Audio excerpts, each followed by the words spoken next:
Hi there, welcome to my YouTube channel. So today I'm going to talk about what President Trump or the former President Trump, what kind of impression or opinion he had on crypto, as opposed to what kind of impression his administration had while he was the president. It seems there seems to be some sort of contradictory perception that the two that Trump had versus what the administration had on crypto. Now, this particular point is very crucial in today's day and age when the Fed is looking to bring in regulations on crypto transactions in the U.S. and there's immense pressure on the on Fed, on the SEC, as well as the government. So the current President Joe Biden's administration. So so this seems to be a bit of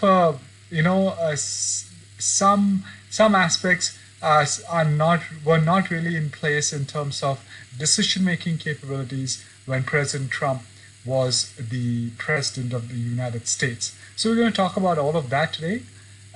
Before we dive in, please like my videos, please subscribe to my channel, please smash that notification bell so that you know every time I upload a new video.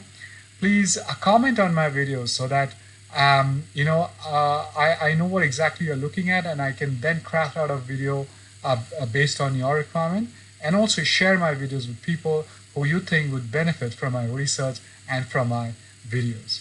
So without further ado, let's dive in.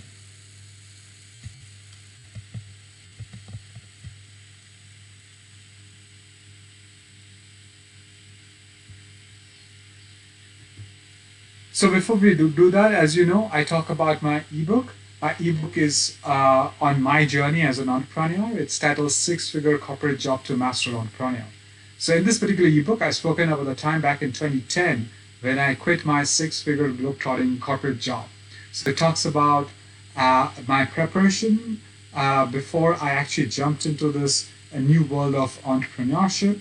It talks about the challenges I faced while I was an entrepreneur. And it also talks about how I overcame those challenges that I faced as an entrepreneur. Now, I would imagine a lot of you would be, especially those who are in full-time day jobs, would love to become an entrepreneur. So I would want them to go through a short quiz so that they can figure out where their mind is in terms of entrepreneurship. So with that in mind, I put down 3 worksheets in this ebook. You have to answer certain questions, get points, and towards the end, you would know where you stand. I have also taken this test, and you would know how much I scored in this test based on my mindset back in 2010 when I quit my job and became an entrepreneur. You would also come to know how successful I am today as an entrepreneur with 2 companies, one in Singapore, the other one in India, and representations in the US markets. So all this is available in this ebook, and the coolest thing is this ebook comes to you for free of charge. It's available on my website. The URL is currently flashing on the screen. I'll put down the URL in the description box below. Click on it, go to the page, put down your name and email address, and a link to download the ebook will be emailed to your inbox. I hope you like the ebook. Do give me your honest feedback. Now let's talk about Trump administration and Trump himself on cryptocurrency. So Trump administration was very pro-crypto. Now, this has come to light very, very recently. According to this particular online article, a newspaper, news channel, Politico, a US-based regulator, during the Donald Trump administration took the position that banks could legally trade cryptocurrencies for their clients. So they're talking about banks trading, not individuals yet. So which means as a trading asset, cryptocurrency was being made legal for the banks, which means essentially it was made legal for everybody. Obviously, in the future, they would open it up to individual investors. That is contradictory to President Trump's personal opinion on Bitcoin and cryptocurrency. Question is whether the GOP, or the Grand Old Party of the Republicans, as they call it, whom the President Trump was representing, actually supported President Trump's opinion. Now, we'll try and understand, the difference between President Trump's opinion and the Republicans' opinion on crypto. So, according to unnamed sources, the determination was made by staff of the Office of the Comptroller of Currency (OCC). It would enable banks to have digital currencies as assets for trading. Again, mind you, we're talking about banks, not individuals who could trade in cryptocurrencies. It was not made legal, but banks who perceived to be those institutions who could trade legally in cryptocurrencies.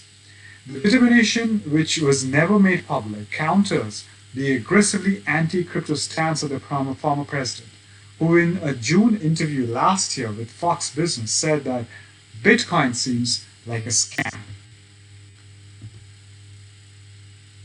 3 weeks after the 2020 presidential election in November, Coinbase CEO Brian Armstrong even took to Twitter to blast rumored plans by the US Secretary Department to attempt to track owners of self-hosted cryptocurrency wallets with an onerous set of data collection requirements. Michael Su, President Joe Biden's acting head of National Bank Regulator, has been reviewing the OCC stance on crypto since taking office in May this year. So that's where the difference lies. Now, to summarize, it seems that the Republicans did favor the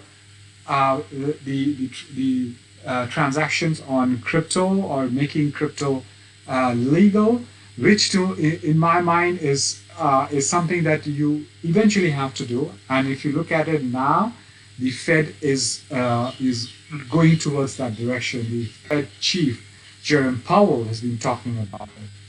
The Treasury Secretary and the former Fed Chair Janet Yellen has been talking about. They're all talking about bringing in new regulations. So SEC has to bring in those, and SEC is also talking about it. So eventually, Fed has to bring in the regulation.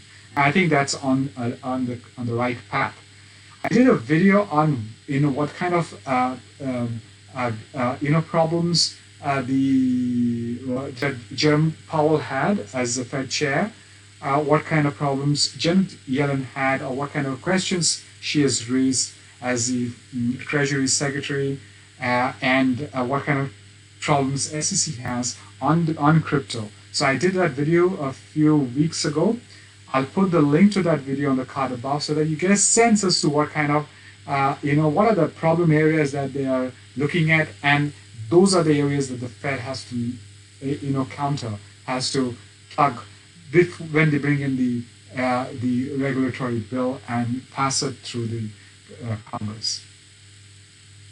So, well, thank you very much. Thank you for listening to me. As you know, my name is Saurav Mukherjee. I'm a digital and technology marketing leader with over 20 years of global experience. I'll put down my LinkedIn URL in the description box below. Click on it, go to my profile page. If you like my profile page, send me an invite. If you are, I regularly work with clients where I try and solve their business, marketing, technological, and investment challenges. If you're looking to engaging me as a consultant in your company, you could drop me a line on LinkedIn, or you could write to me on the contact page of my website.